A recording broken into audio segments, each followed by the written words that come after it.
Well, hi. Thank you so much for downloading and listening to our Big Time Talker podcast. I'm Burke Allen. We're live in our studios here in Washington, D.C. Thank you so much for listening.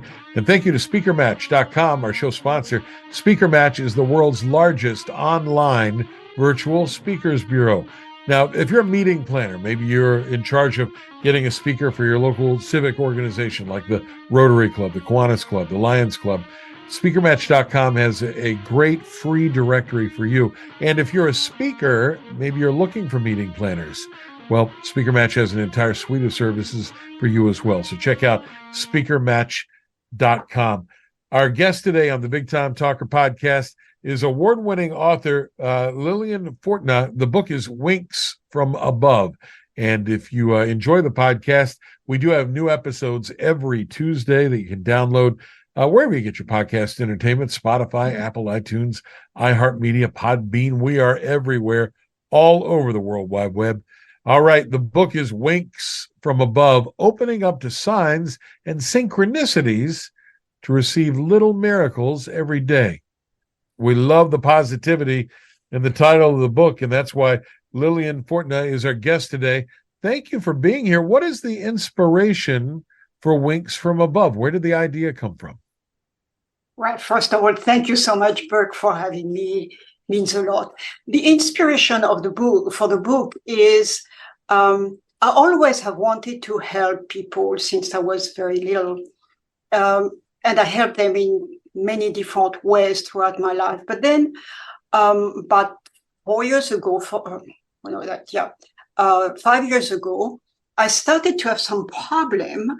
And it was discovered that I had a growth in my sinus cavity, and it was growing into my mouth too.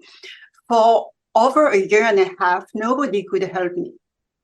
So I was very depressed until I realized I had to change my ways. And I decided to contact Belgium, where I had lived for 15 years. And I know the medical system was excellent. So I contacted one doctor I knew. I got a response quite fast. And 2 weeks later, I was in Belgium. And within 5 minutes, the doctor told me what I had. I mean, it was not 100% certain. He had to do more tests. But he told me it was a tumor and it had to be removed as soon as possible. So I spent 1 month after the surgery. It was a very complicated surgery, 3 surgeons. And I thought I was very, very lucky to finally find someone who could help me. And since I was in bed for a month, I had plenty of time to think. And thank God I had my computer, my laptop, my iPad, etc. So I had a lot of material for me, my journals, etc. And I thought about my life since I was a child.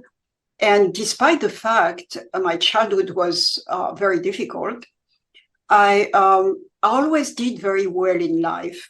Simply, I would think about something and it would happen. I mean, when I was a teenager, a young adult. So I did so many things that were unusual and without really trying very hard. I wanted to be a model. I became a model. I was invited. I didn't go and knock at doors. I became an energy healer. I went to the Amazon because I simply wanted to travel and to faraway lands and live with some tribes. And this is exactly what I did. Again, I was invited. I never knocked at door and asked. Right. And later I became an energy healer, same thing. And more recently, at age 73, I became a first-time author and wrote a book. Fantastic. So that book is the result of my thinking about how lucky I was. And that took me to many episodes of my life where I would have a sign or something would tell me to go in a direction and I would just follow. And I thought about that and said, my God, this is not that complicated to do. I need to do more research in that direction so I can share with people and hopefully it will help them too. So that's when I wrote my book. And the best thing was to start with my childhood, because there were so many things that were wrong, but at the same time, there were so many things that I alone, because I was not allowed to be with other children or even adults, And let's discovered. unpack that a little bit if it's not too difficult for you to talk about. And by the way, our guest today, Liliane Fortna, has written this book. It's an award-winning book called Winks from Above, and she's led this amazing life. And it didn't start off particularly amazing. It was pretty tough. Liliane, you are a young person growing up in France, but you get picked on an awful lot because you are of mixed race descent. You have a French father and a Vietnamese mother, and so your childhood, and especially in elementary school, is pretty tough. And so I wonder how that, as you look back on it, how you were able to sort of take that really tough beginning and turn it around to live this amazing life afterwards that has included this world travel and all these amazing experiences where, as you said, things tend to come to you, positive things come to you, because so many people that start off with difficult circumstances like that are never able to turn the corner. So how did you do that? Well, first of all, it was not just being picked on by other children. It's the fact that my caregiver, my grandmother, didn't like me at all. So I came to be with her when I was 15 months old, but she was always punishing me, beating me, preventing me from eating, not allowing me to play with other children. It Wow. was very difficult. So I was alone, but I had the great luck to live in a house. On one side was the beach, and it was a deserted beach most of the year. And on the other side was the woods, so I had nature. And nature really taught me a lot. That's when I would talk to trees, I would talk to birds, I would talk to insects. I didn't have anybody to talk with, but I never felt really alone because I felt nature around me was nurturing me, giving me a lot of what I did not have. I also had lots of animals coming to visit me. And I felt tenderness from them, like I would fall asleep between the legs of a dog, and it felt like I was being held because nobody would give me affection. So I had to learn all these things, and it was difficult, but I had nature. When I was a teenager in boarding school, I did not have nature anymore, but I had art. I learned piano. I discovered drawing, painting. I was in Paris, so I spent time in museums and writing. I also did a lot of writing at the time, and that would soothe my soul, just like nature did. So that was very important. I kept that throughout my life. Liliane, you very determinedly, even though you have this abusive relationship with your grandmother, physical abuse and withholding food, and you're clearly very lonely and shunned by these other kids, you somehow though were able to not be a victim Yeah. and not take on that victim mentality. And I mean, I think that's to be commended, but I wonder if there's a nugget of wisdom that you would share with our listeners, because there may be someone right now who's listening who has been in an abusive relationship or has had really tough things happen. How were you able to reframe this really rough childhood to not be a victim? Well, to be a victor, I would I became a model. Well, I was a model. It was, yeah, I did it. And I did so many things in my life. But also, I came to realize that all the difficulties I had were actually stepstone to help me ascend and get stronger and more understand better other people, be more compassionate, etc. And a few years back, I even realized that I should not only forgive the people who hurt me throughout my life, but I should also thank them. It was not something very easy, but day after day, weeks after weeks, suddenly all the negativity towards these people left. I started to understand them better. I started to see silver lining during the period that was so difficult for me. They were there, but I could not see them because I was in pain. So it freed me to be able to do that. So I would emphasize, and I would tell people to not only forgive, that's very, very important, but also thank. Because I would not be who I am today if I had not had the difficulties I had. And everybody has difficulties, one way or another. Some it's a little bit more drastic than some others. But if we look at what's happening in our life, yeah, it's sometimes very difficult. And I'm not talking about major painful events such as death or you have no job, no money, etc. You need time to grieve if somebody you love is gone. I'm talking about many little things in life that happen every day, and we pay so much attention, and we are very bothered by, little things. And it's very, very important to try to change your way of approaching things. There are lots of little actions you can do to help yourself. I'll give you an example. Okay. When I go to have a CAT scan or an MRI, you're put in that tube, and the tube can be very uncomfortable.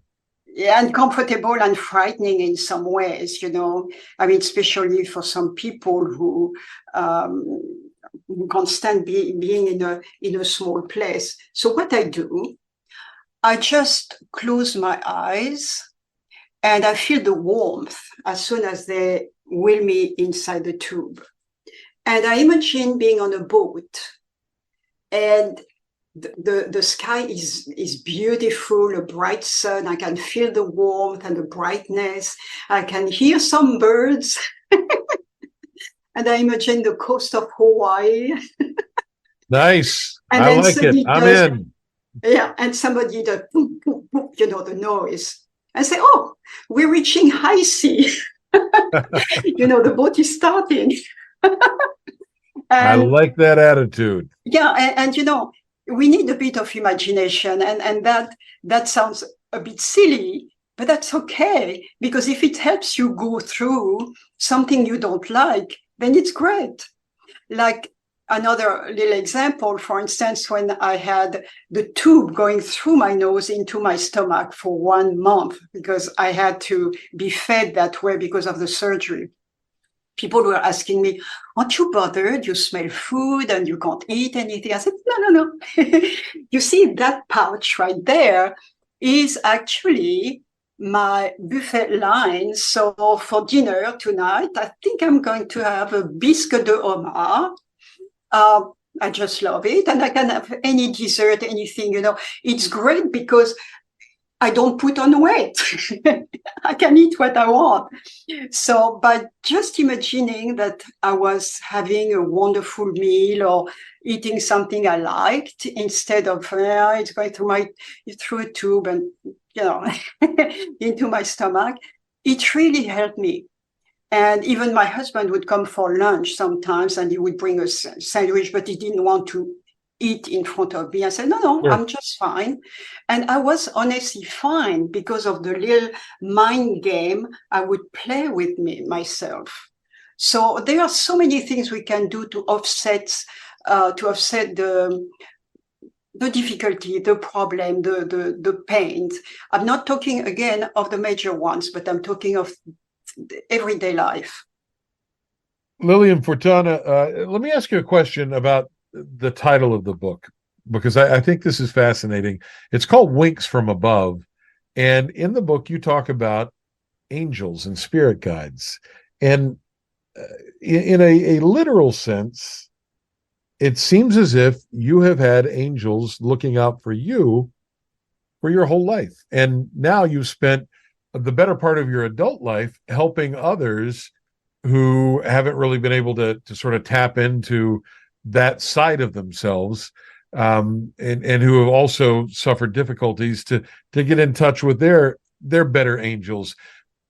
When people ask you about angels, Liliane, are angels literal beings? How do you describe angels? Well, to me, there is like a veil between the other side and us. And for some people, they can't see that veil because there is a gray, thick cloud. So everything is heavy. But when you start to ascend, when you start to reconnect with the other side, and the other side could be your higher self, universe, whatever people call them, it could be God. I mean, people have different names, but it's the other side, the invisible side. I'm in contact with that other side quite often. And if I have a question, I ask a question. Now I have some ancestors. My dad, for instance, we never really got along when he was alive, but once he departed, he contacted me. And now I can ask question, I get an answer, of course, not through my human ears, but my inner ears. I can hear, I can sense what is being said. So I'm contacting the other side, and the other side could also come from an animal. A bird could be a sign of, let's say, an ancestor being present, wanting to show you that he or she is right there. It could be the help of a dog. I so many times had helped from dogs, cats. I always have been in contact with anything in nature, even plants. Sometimes I talk to my plants. I know. That's okay, as long as they don't talk back to you. That's okay. Oh, I like it. They don't talk back to me. That I like. But ancestors or spirit guide may talk. And one thing that I have done when I was writing my book, because of some memories that happened so long ago, I was afraid to not be very accurate on what happened, and I didn't want to exaggerate or gloss over some events. I just wanted to revisit those events. So typically I wake up at 3:30 at night, and it's a good time for me to get up and write, because everything is quiet and I can think quite clearly at that time. So I went through meditation and had some connection, during which I would ask questions pertinent to what I was writing. And most nights I got a lot. So I was writing as fast as I could by hand, because I prefer to do that at night. Right. By hand. And sometimes it was so fast, but at least the next morning, because I went back to bed, but the next morning when I woke up, then from maybe 5 small pages, I could get maybe 500 words typed in the computer, because I would remember things I did not write. So that was very, very helpful. I really never felt alone. The book is called Winks from Above, and it's a fascinating story about angels and spirit guides. And And the life that Liliane has led is fantastic. And I think the premise sort of boils down to these winks from above being signs and messages placed in all our paths by these angels who really do want to communicate directly with us. It's a fascinating premise, and it's an award-winning book now. So congratulations on that. Thank you very much. Thank you. Yeah, and it's available to all of us. I'm not special. It's just that because of my life, I was able to stay in contact and realize what's happening. But many people have synchronicities happening. They just don't know how it happens, or they wish something very strongly, and then suddenly they see opportunities leading to what they would like to achieve. I mean, or helping them. So everybody has that, and it's a pity that many people miss the signs that would lead them to have a better, happier life, really. This book can point you in the right direction, and you can find it online at winksfromabove.com. That's winksfromabove.com, and it's sure to make you feel better when you get a wink from above. Liliane, thank you so much for spending time with us today. Oh, thank you so much, Bert. And we want to thank you for listening as well to the Big Time Talker podcast. New episodes every Tuesday. Thanks as well to Speakermatch.com for sponsoring the show. Wherever you go, whatever you do, make it a great day. Thanks for listening. Bye, everybody.